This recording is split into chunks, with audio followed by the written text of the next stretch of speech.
So, good evening, sir. My name is Mark Christian Fiabadanya from Base IT 3J. So, dito po, sir, is gagawin ko po yung midterm laboratory activity 1 namin. So, ang title po nito is Creating a Registration Form with Database Connection in Laravel. So, proceed na po tayo sa pag-create. So, number 1, create a new Laravel project. So, first, punta muna tayo dito sa database natin. Open muna natin siya bago tayo mag-create ng project.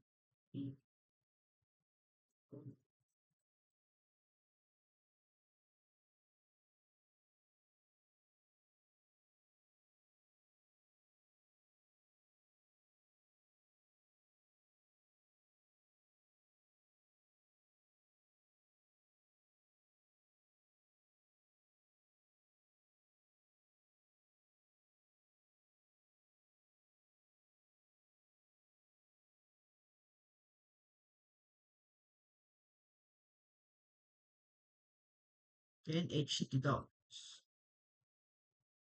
Dito tayo gagawa. Then, open terminal. Then, dito po, sir, is may nakahanda na pong codes ko. So, which is andito siya. Dito lahat ng codes ko. Kasi natry ko na po siya kanina. So, i-copy ko na lang po itong mga codes nito.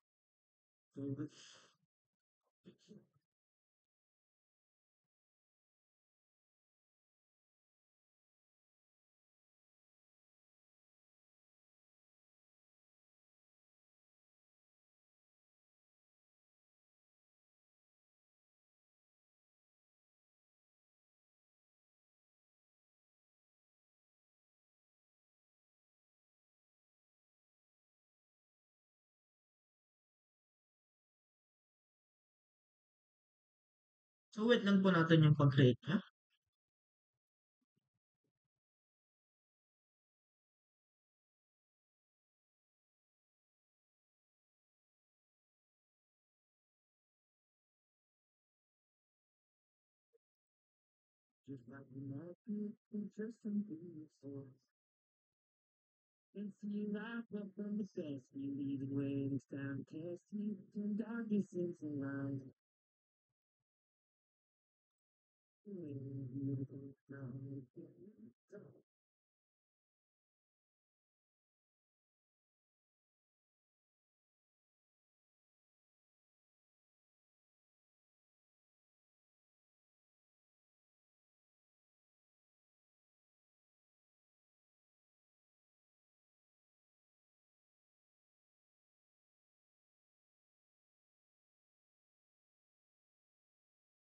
So, ang next po natin dito, sir, is i-edit po natin yung sa may .env file. So, palitan po lang natin yung DB connection to MySQL. So, yan po yung i-edit natin mamaya.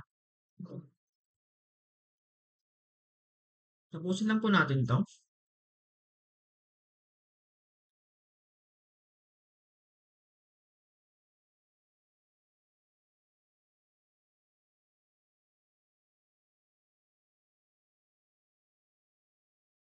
So, refresh natin. So, ito na po yung nagawa nating Laravel project or Laravel files. So, open po natin yung VS Code natin. Then, open natin yung file or folder. Hanapin po natin siya dito sa may SAP htdocs and ito po siya, select. So, ito na po siya. Then, click po natin yung .env. Then, ito po is palitan po natin siya. So, i-paste ko na lang po yung nagawa ko kanina. Then, isave po natin. Then, after dyan, sir, is mag-create po tayo ng database. So, ang pag-create po natin ng database dito, sir, is manually. So, punta po tayo dito sa my database. Then, new. Click po natin yung SQL. Then, paste po natin dito yung create database. So, i-go po natin. Then, ito na po yung nagawa nating database. So, balik tayo sa my codes natin. Then, step 4 po natin is create model and migration. So, punta po tayo sa my terminal, new terminal. Then, i-paste po natin siya dito. So, ang M po dito ang slash ay ang negative M po dito is yung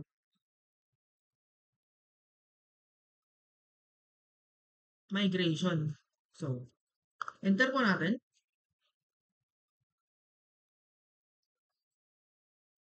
So, the migration is created successful. So,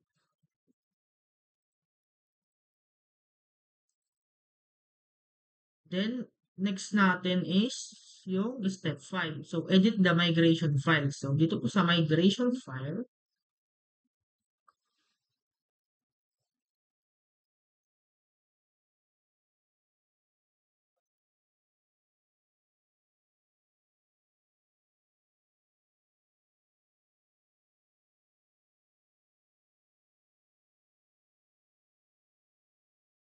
ito daw po is i-edit po namin siya. So, i-paste ko na lang po dito yung codes. Save po natin. And then, i-migrate po natin siya. So, PHP migrate artisan. So, save muna natin to. Okay, enter. So, na-migrate na po siya. So, next natin is yung sa controller naman po. So, copy. Paste ulit natin dito para mag-create po siya ng panibagong controller na Abodilla Register Controller. So, enter po natin. Then, ito na po yung nagawa natin controller. Then, next.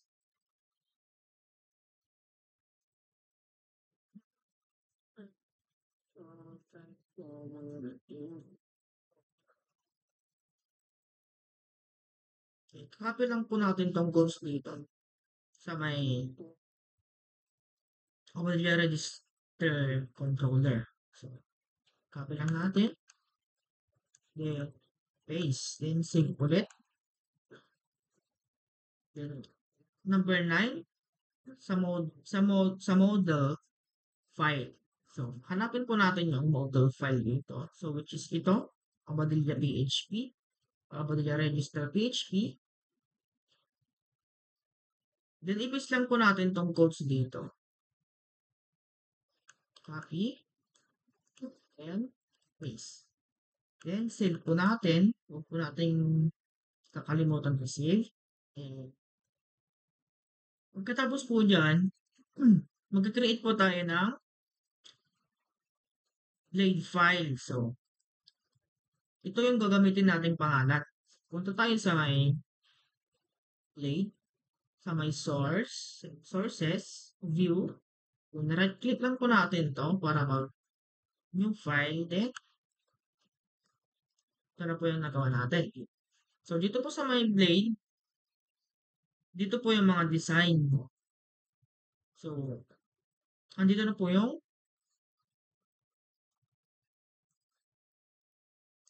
bootstrap at saka CSS. So, copy lang po natin ito lahat. And paste po natin siya dito. And save ulit.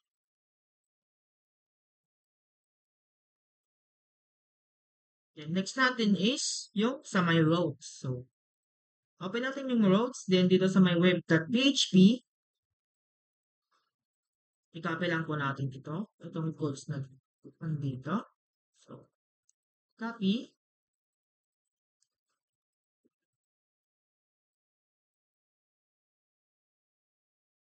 Then, i-paste po natin siya dito. So, save natin. And then, next is yung i-run na po natin yung application show, which is itong PHP Artisan Serve. Ito na po yung link. Then, wag po nating kakalimutan yung nilagay natin na Abadilla. So, ito po siya. Copy ko na lang dito. So, click natin. So, ang magpapakita po dito is not found. So, ang gagawin po natin dito is dadagdagan lang po natin siya ng Abadilla. Then, register. So, ito na po yung nagawa kong register or register form. So, try natin mag-input ng full name. So, try natin yung Abadilla. Then yung password. 1, 2, 3, 4. Then, 1, 2, 3, 4. So, pag click po natin dito is, the password field must be at least 6 characters down. So, ito na po yung sa security or sa may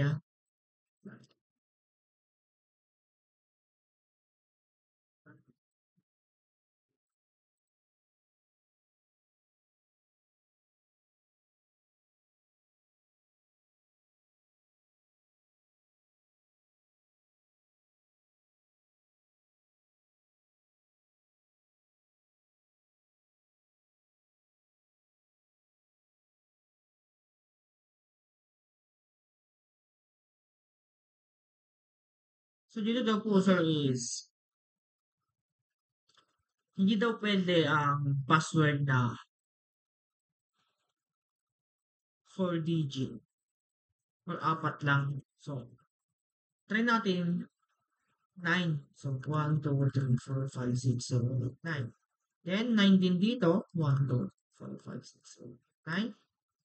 So, try po natin siyang i-register. So, registration successful. So, punta naman po tayo dito sa my database. Kung nakasave na po siya dito o hindi pa. So, click lang po natin to. Then, hanapin po natin yung registers. Ito po siya. Then, ito na po yung na-register natin. So, Abadilla Mark Christian V. Then, yung Gmail ko. Then, try din po natin i-login ulit yon or i-register ulit. So, 1, 2, 3, 4, 5, 6, 7, 8, 9. 1, 2, 3, 4, 5, 6, 7, 8, 9. So, pag-register ko na nito is, di po siya mag-proceed kasi the email has already been taken. So, itong email po dito is nagamit na po. So, try natin gumawa ulit ng bago. So, try natin ibang pangalan. So, for example, ito, Diana Rose. Then, email niya is Diana. Password, 1, 2, 3, 4, 5, 6, 7, 8, 9. 1, 2, 3, 4, 5, 6, 7, 8, 9. Then, register natin. So, dito is registration successful. So, nakasave na po dito yung mga nilagay natin na registration. So, gawa ulit tayo ng panibago.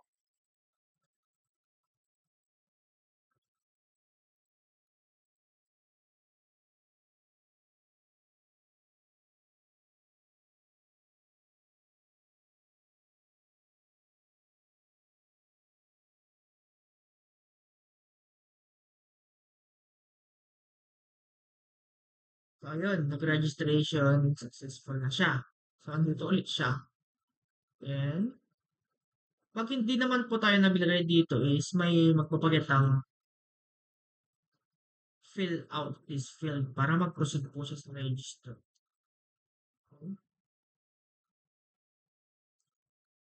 So, yun lang po, sir. Ito po yung sa may design ko. So, sana po, sir, is may naintindihan ka po sa mga explanation ko at saka pag-create ko po ng registration form. Ayan.